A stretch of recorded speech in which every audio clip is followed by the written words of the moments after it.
Okay, so let's be real. It feels like you can't go anywhere without hearing about AI, right? It's exciting, yeah, maybe a little overwhelming too.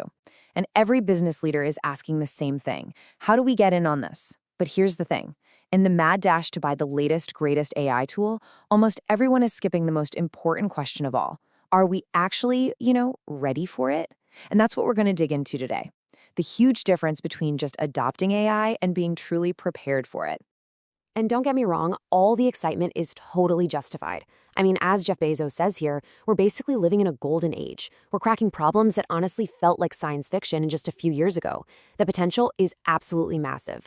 But, and this is the big but, turning all that potential into real results, well, that takes more than just excitement. It takes a rock-solid plan. So here's how we're going to break it all down. We'll start with this golden age we're in, then we'll define what readiness actually means. After that, we'll get into the 5 key dimensions of readiness, talk about the serious costs of rushing into this, and then wrap it all up with why your strategy has to be human-led. Sound good? Let's jump in. Let's get right to the heart of it, shall we? You'd think the first step on any AI journey is picking out the right technology, but it's not. The real first step, the one that matters most, is all about strategy. It's about taking a good hard look inside your own organization before you even start window shopping for tools. Just think about it for a second. The question you hear everywhere is, what AI should we buy? It seems like the obvious starting point, but you're kind of putting the cart way before the horse. The real question, the one you need to ask first, is way more fundamental. Are we ready for AI at all? And this really gets at a crucial distinction. On one side, you've got AI adoption. That's all about the tools, the software, the implementation. But over on the other side, you have AI readiness. And this is foundational. It's about your company's culture, the state of your data, and your people. So one is like buying a fancy new power tool. The other is about making sure you have trained carpenters and a solid blueprint for the house you want to build. So, how can you tell if you're ready? It's not just a gut feeling. Luckily, there's a framework for this, with 5 very specific dimensions to look at. I want you to think of this as your pre-flight checklist. You wouldn't take off without running through it, right? Same thing with AI.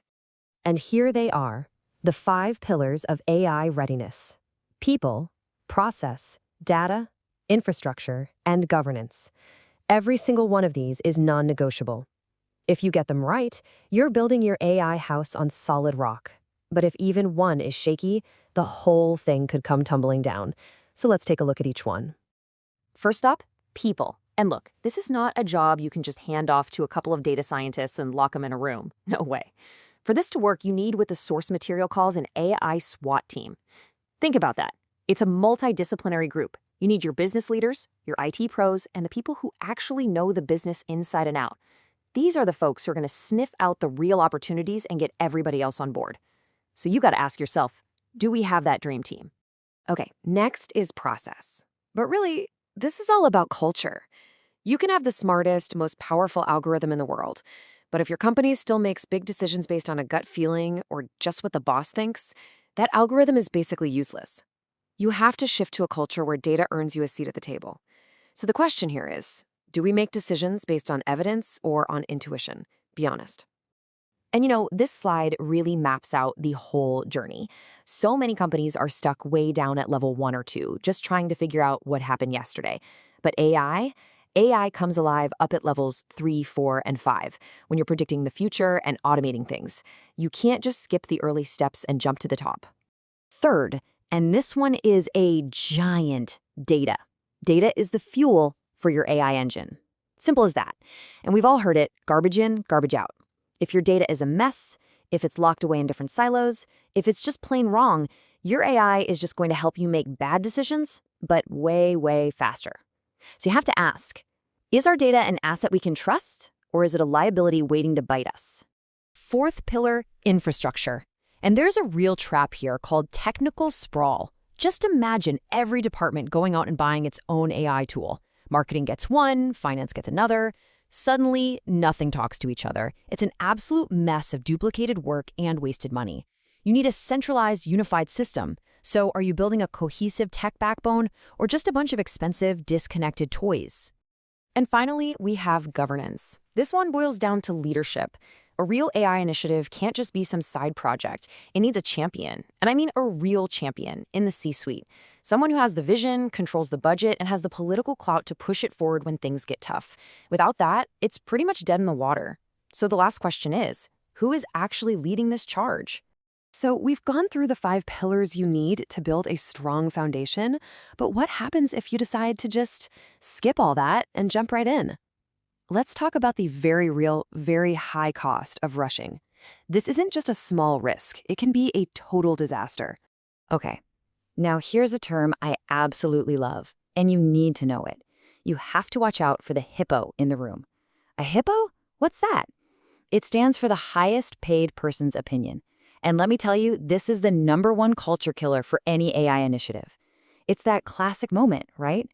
All the data, all the analysis points in one direction, but then a senior leader steps in and says, nah, my gut tells me we should do this instead. If your company runs on hippos, you are just not ready for AI, period. And I mean, here it is in black and white. A data-driven culture is collaborative, it's curious, it's based on evidence. A hippo-driven culture, it's dogmatic, it's stuck in the past, and it pushes back against any new analysis. Guess which one AI loves? And guess which one it can't survive in? And the results of ignoring all this readiness stuff? They're painfully predictable. You'll blow your budget on tools that don't even work together. You'll open up massive security holes. And maybe worst of all, you'll burn your own leadership team on the whole idea of innovation. After a big public failure, good luck getting them to fund another project like this anytime soon. So how do we avoid all that pain and actually get this right? Well, it all comes back to a human-led strategy. There's a great line in the source material. Tools can lift heavy rocks, but it takes people to build a cathedral. AI is one of the most powerful tools ever created, but we are still the architects. Just look at this feedback loop. See that prediction box? AI is an absolute superstar there. But look where humans are completely essential. Judgment and action. We take the AI's prediction, we apply our own experience, our own context, and make a call. Then the result of that action feeds back into the system, making it even smarter next time. It's the ultimate partnership. And this really brings us to the single most important takeaway of this whole thing. The goal is not to have the fanciest algorithm on the block. The goal is to solve a real-world business problem. Your team's deep knowledge of your industry and the actual value you're creating, that has to come first, always. So, we'll leave you with this final question to think about. As you move forward, try to shift your focus away from what cool new tools should we buy, and instead ask, have we actually built the foundation to succeed? Because at the end of the day, the question isn't just about technology. It's about whether you're building on solid rock or on shifting sand.